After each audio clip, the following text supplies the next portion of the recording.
Bom, é a atividade de já sabe hoje, uma atividade que nós chama Vamos Mover Rincón. Me te quer essa aqui tá para pôr início na luna cultural de Rincón. Então, é uma atividade que caminha com, em verdade, nós que para Rincón vamos mover. Que bem, tem sentido que nós sabemos que um dia de Rincón na caminha, pero tem requisito não que tem que preparar para que dia chega. Então, é uma atividade netamente que está bisabo, hey, só para tal coisa claro, me tenho que preparar aqui ainda, me tenho que buscar aqui, me tenho que contato me não que também já foi. Uma atividade para nós por ativar, para nós por começar drenta de ambiente para nós cana chega e dia que tá dia de rincão. Onde sa kita baita, onde hene na mese chega, aqui que turna mese hasi.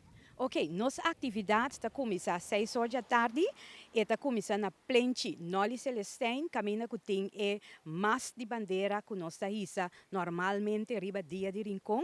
Na e mais nós vai iniciar a atividade caminho que nós lo vai hisa e bandeira que está quase tique mais chiquito que são nós está normalmente riba dia de rincão, pero esta queda simbolicamente hisa, então iluminar para ter a luna cultural do dia de Rincón nós trabalha e bandeira que está quase igual, é grande, nós trabalha então para nós isso é oficialmente grande que é normal riba dia de Rincón.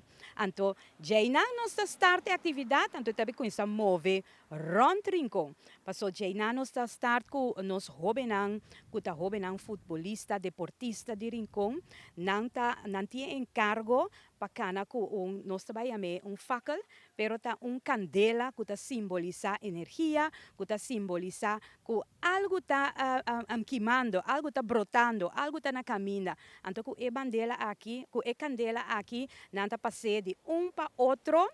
Então, nós também mover rond rincón para a energia e plama rond rincón. Essa é a intenção. Em conexão com a espera, que está o dia de rincón, mesmo que está na caminha.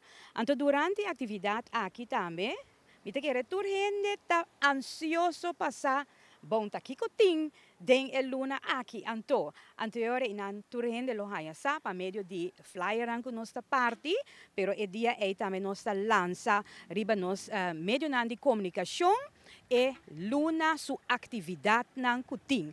Dus tur gente que está pendiente, que lo vai ter, como tenho que preparar, onde me tenho que mover, onde me tenho que vai, arriba é dia 25 de março, que já sabe a hora, nan tur lo haya sa, que tem preciso de inteira luna.